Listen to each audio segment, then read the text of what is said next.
and welcome to the home of Invoq. Today we're gonna show you how we do sourdough bread.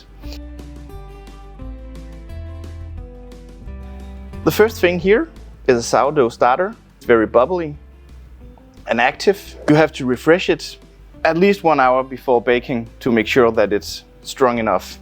All-purpose flour, a little Tipo 00, the same type of flour that you use for pizzas, and semolina. We have water, a little salt, and optional we have fresh yeast.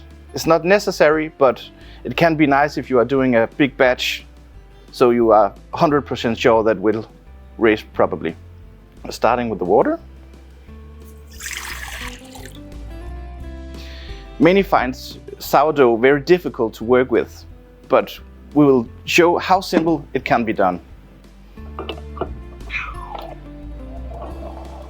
Now the dough has been mixing for about 5 minutes, and you can see the gluten have been activated and the gluten strings are starting to appear in the dough.